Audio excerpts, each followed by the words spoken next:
This is going to be a video about the fundamental techniques that are needed for knitting in the round, specifically for knitting socks in the round. So we're going to start out by showing how to cast on and how to make a loose cast on. There's nothing more discouraging than knitting a sock and not being able to get it over the instep of your foot because your cast on's too tight.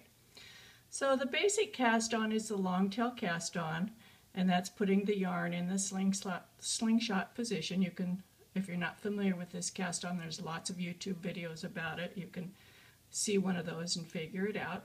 I don't start with a knot. Many times you will be instructed to make a slip knot and put it on the needle, then put the yarn in the slingshot position. Instead, I start by putting the needle down, going down this way, and then turning it, and that will be the first stitch on your needle, and that avoids having the knot in your cast on edge. So we'll do that again. You just go down, not up, but down, and then turn it this way. Now if you go down and turn it this way, when you come around to making the first stitch like this, it makes that first cast on really a big loop. So if you go down and twist this way and make your first cast on stitch, it makes a nice tight loop. Now, speaking of tightness, when you're casting on for socks, you do not want a tight cast on. I have another video that talks about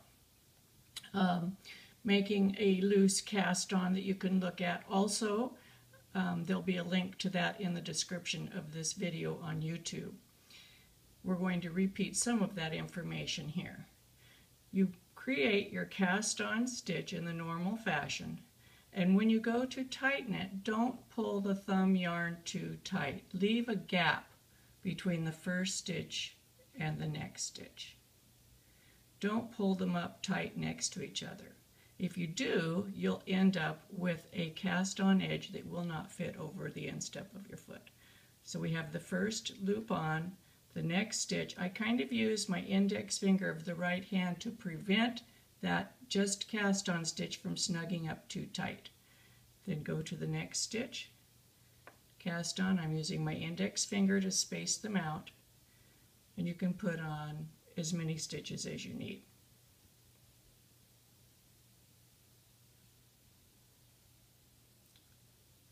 So now we've got several on there, and you can see that these will stretch easily.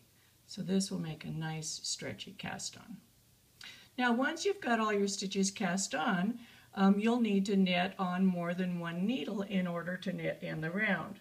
The first commonly used technique is to use double-pointed needles like this one. So let's use an example.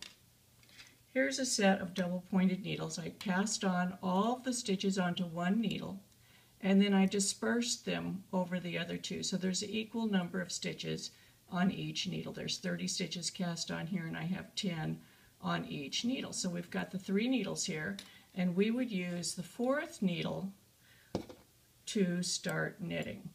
And be careful to always knit with the working yarn, not the tail. Many times I have picked up the tail and worked with that.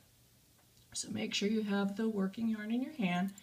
Now the next thing you'll encounter in knitting in the round, once you have your stitches on the needles, it'll say join in the round, being careful not to twist the cast on stitches. Joining in the round, that's confusing. How do you join in the round? I think the best way to join in the round is to just start knitting the first stitch.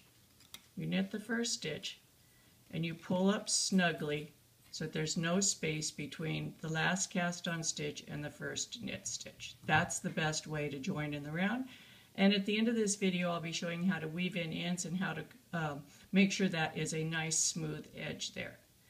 Now let's go back here one step. We'll put this back on here. The next thing, it says being careful not to twist the cast on stitches.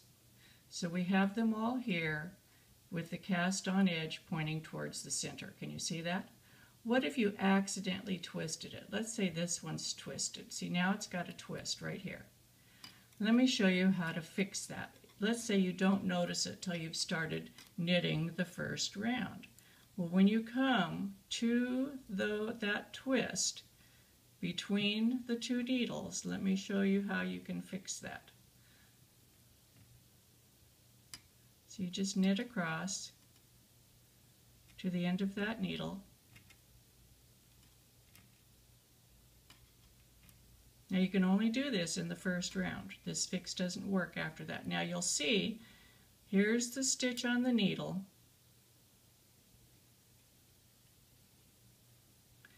We've got to count here. We've got 2, 4, 6, 8, 9. There's one more stitch. It's kind of hard to see because of the twist, but we're going to work that stitch. It's kind of touchy. And then when we take this stitch off, the twist will drop off the needle. We just lost the twist. And you would just carry on. So that's joining in the round, how to avoid the twist, and how to fix the twist if you accidentally get it. Now what if you want to knit on 2 circulars rather than double-pointed needles? Here's an example of 2 circular needles. These are 2 24-inch long circular needles. So we've got 2 sets here. You can see them. I cast on all the stitches onto one needle, and then I took the other needle and put half the stitches on it. The same things apply. You would start by lining up the stitches, making sure that they're not twisted, that the cast on edge is not twisted. You find your working yarn. You pull the first needle up so that the stitches go on to the first needle. And usually in sock instructions, when it's 2 circulars, they'll call them needle 1 and needle 2. When it's double-pointed needles, they'll say needle 1, 2, and 3. Or if there's 4, 1, 2, 3, and 4. Now I'm going to catch this end of this needle, and this is the other end of the same needle. The second needle is hanging down here. This is the second needle. So you never knit from one needle to another. You always knit from one needle to the same needle. So I have the other end of the same needle. I'm joining in the round. That means I'm just knitting the first stitch, pulling up snugly, and then I would carry on. When you get to the end of the first row, I'll show you how you change needles. It's a little bit different with 2 circulars. Kat Bourdie has an excellent book called Socks Soar on 2 circular needles. If you ever have a chance to look at it, it's very good. I think she's the first one that really wrote about working with 2 circular needles. So you pull that one through, you turn it up. Now you're going to pull needle 2 into action. You slide the needle till you get the needle up. All the stitches are pushed onto the needle. This is needle 1 down here. Here's all of needle 1 going this way. Now I have the other end of needle 2 in my hand, and you work the first stitch. Now, so another problem that people often have is ladders in the area when they're changing from needle to needle. How do you avoid ladders? Ladders are just a big stitch that goes up the side, a column of big stitches that go up the side of the sock. You want to avoid that. You can avoid it by pulling the first stitch really tight so that the yarn from the previous stitch is up close, and pull the second stitch really tight. Pulling the first one tight and then knitting normal will not fix the problem. You have to pull the first 2 very, very tight, then knit in your normal fashion across the row. This works for working with double-pointed needles, 2 circs, or magic loop. And you just do that every time you change needles. Okay? Now we're going to talk about magic loop. Magic loop is worked with 1 long needle. Here's the whole needle. Here, let me get the yarn out of the way.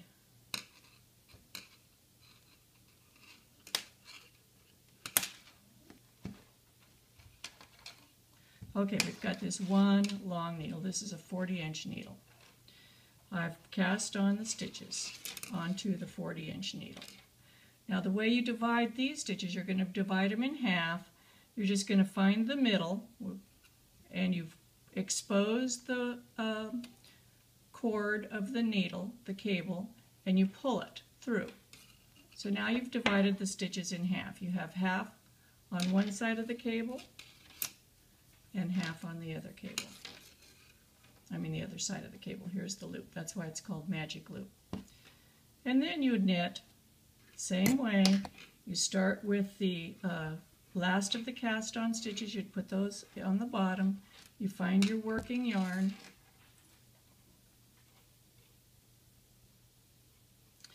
And you start knitting in the same manner. There's lots of videos on Magic Loop. If you want more information about that, you can see any of those. Now the next and last thing that we're going to talk about is binding off, a loose bind off. Many people find that they have the same problem with the bind off that they have with the cast on. They find that once they bind off, the bind off is so tight that they're not able to get the sock over the instep of their foot. So this is a little piece that I've been working on, and I've bound off half of it. There's two ways that you can do this. You can use a much larger needle. This is a size 1 needle. This is a size 6 needle. And you do your regular bind off using the larger needle. This creates a loose bind off. And you don't pull it tight around this big needle either. You just bind off across using the big needle. Another thing you can do is continue with your normal size needle and just pull up really big loops for each bind off stitch.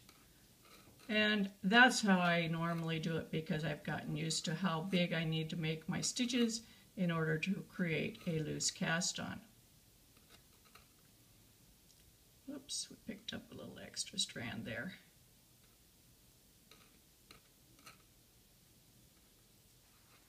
So the last thing we're going to talk about, or last two things, is how to weave in the end, how to finish the bind off, weave in the end, and how to weave in the end from the cast on edge. So as soon as I finish this, the last few stitches here, we're going to talk about that.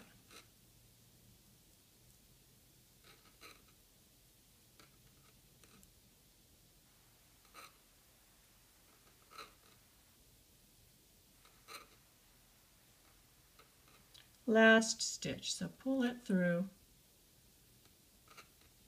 make a good sized loop here, and we're going to trim the yarn from the working yarn. I'm going to leave a tail a few inches long so we can weave it in, have something to work with. And we're going to need a tapestry needle. So we're going to first of all pull this loop all the way through. So we've released the yarn. Your knitting won't come undone. We're threading the tapestry needle. We're going to look at the other side of the cast on edge. You can see here is the first stitch right here. You can see the two loops to it. See them right there? Both legs of that first cast on stitch. So I just went under it with the tapestry needle. Right there. I'm going to pull the tapestry needle with the yarn through, and then I'm going to go down into the exact same last bind off stitch in the opening where this thread's coming through, where we pulled it out to start with, and I'm going down in there and I'm going to pull that. That conceals the stair step of that bind off. Then to weave this in, I'm turning the work inside out. And I have ribbing here, so I'm going to show you how to weave in and end in ribbing. I just follow one of the legs up, going through the twists of the stitches with the tapestry needle, pull the yarn through, go across the ribbing,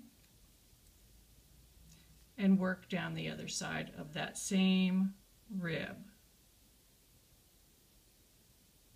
What this does, and you just need to go, let's go this way.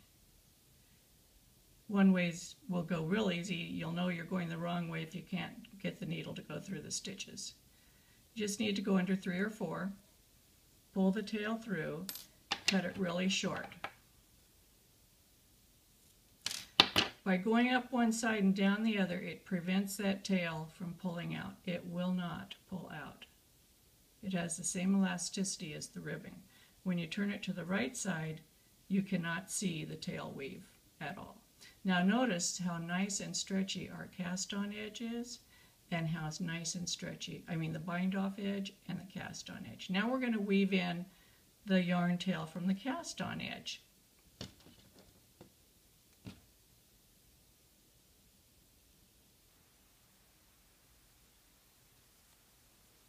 Here we've got our cast on.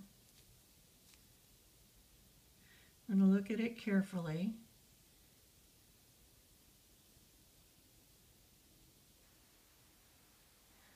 Here's the first cast on stitch over here, right way over here. See it? Here's the first here's where we ended the cast on. Here's the first cast on stitch. Go under both legs, just like we did on the bind off edge. Both legs, and then go in the same spot where the yarn was coming out, where you started. Pull the yarn through, and now you've smoothed out the stair-step edge on the cast on. And then you would weave in the end the same as we did just a minute ago. So those are all the fundamentals for starting to work knitting in the round for socks.